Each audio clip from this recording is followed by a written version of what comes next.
Hello, welcome back to This Week in History. I'm your host, Bradley Smith, and today we're going to be covering 2 weeks worth of topics once again, this time from the dates of April 13th through April 26th.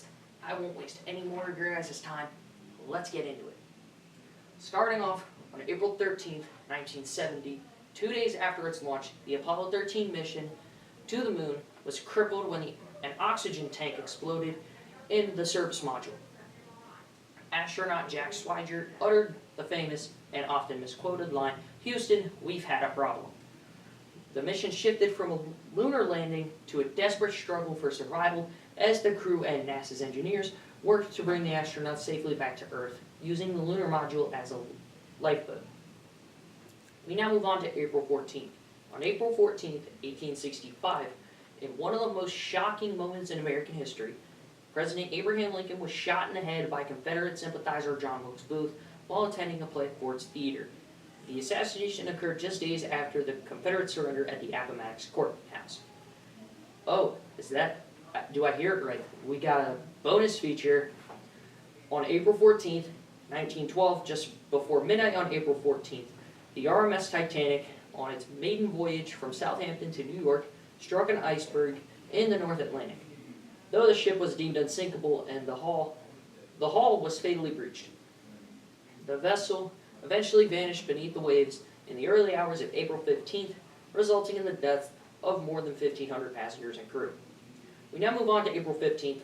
On April 15th, 1865, President Abraham Lincoln passed away at 7:22 a.m.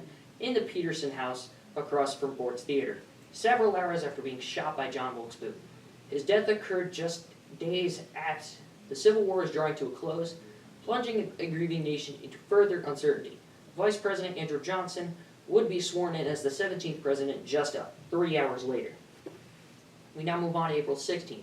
On April 16th, 1970, following years of exile in Switzerland, Bolshevik leader Vladimir Lenin returned to Petrograd, which was then called St. Peter's in Russia, in a sealed train provided by Germany.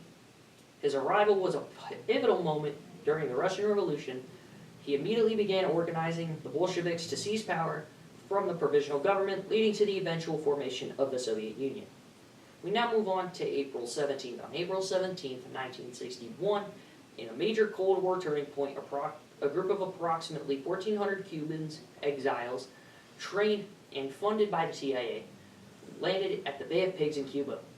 The goal was to overthrow the government of Fidel Castro and Che Guevara. However, the invasion turned into a disaster when the expected air support and local uprising failed to materialize. The defeat was a significant embarrassment for President John F. Kennedy and strengthened Castro and Guevara's ties with the Soviet Union. We now move on to April 18th. On April 18th, 1775, on the eve of the American Revolutionary War, Paul Revere and William Dawes set out from Boston to warn colonial patriots that British troops, which were called the Regulars, were approaching Lexington and Concord. This journey was immortalized through heavily romanticized in Henry Wadsworth's Longfellow poem, The Paul Revere Ride. Their warnings allowed the colonial militia to organize and move their military supplies before the first shots were fired the next morning. We now move on to April 19th. On April 19th, 1775, the shot heard around the world was fired at the Battle of Lexington and Concord in Massachusetts. Following Paul Revere's ride the night before, colonial Minutemen clashed with British regulars. This marked the official start of the American Revolutionary War for Independence, leading to the Siege of Boston. We now move on to April 20th. On April 20th, 1999, the scientists Marie and Pierre Curie successfully isolated the radioactive element radium. This groundbreaking achievement revolutionized the field of physics and chemistry, leading to the Curies receiving the Nobel Prize in Physics the following year. Their work laid the foundation for modern nuclear science and cancer treatments. We now move on to April 21st. On April 21st, 753 BC, according to Roman legend, the city of Rome was founded on this day by the twins Romulus and Remus. After the dispute over where the city should be built, Romulus killed his brother and became the first king of Rome. To this day, the city celebrates its birthday with festivals and historical reenactments. We now move on to April 22nd. On April 22nd, 1970, responding to widespread environmental degradation, an estimated 20 million Americans took to the streets, parks, and auditoriums to demonstrate for a healthy, sustainable environment. Founded by Senator Gaylord Nelson, the first Earth Day is credited with launching the modern environmental movement, eventually leading to the U.S. creating the agency, the Environmental Protection Agency, or the EPA, and the passage of the Clean Air and Clean Water Acts. We now move on to April 23rd. On April 23rd, 1564 and 1616, in a remarkable historical coincidence, William Shakespeare is traditionally believed to have been both born and died on April 23rd. He was born in Stratford-upon-Avon in 1564 and passed away there 52 years later in 1616. Because of this, April 23rd is observed as World Book Day and English Language Day by UNESCO to honor his incomparable contribution to literature. We now move on to April 24th.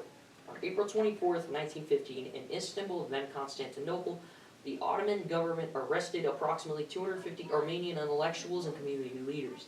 This event is widely considered to be the beginning of the Armenian genocide, a systematic campaign of extermination that resulted in the deaths of an estimated 800,000 to 1.5 million Armenians.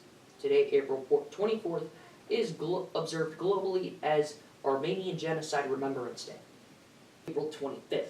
On April 25th, 1915, during World War I, Allied forces, primarily from Australia and New Zealand, launched the amphibious assault on the Gallipoli Peninsula in the Ottoman Empire, modern-day Turkey. The campaign was a costly failure with heavy casualties on both sides, but it became a defining moment for the national identities of Australia and New Zealand. Today, April 25th, is commemorated as Anzac Day, the most significant day of military remembrance in those nations. And finally, it's April 26th. On April 26th, 1986, the worst nuclear power plant accident in history occurred at the Chernobyl plant in Ukraine, then part of the Soviet Union. An explosion and fire in Reactor 4 released massive amounts of radioactive material in the atmosphere, which spread across much of Europe. The disaster led to the immediate deaths of dozens of workers and emergency responders. The permanent evacuation of the city of Pripyat, and long-term health consequences for thousands of people. And that's all I got for this week. In a few weeks, I will bring you guys more historical facts for those weeks. But until then, I'll see you guys next time, and God bless America.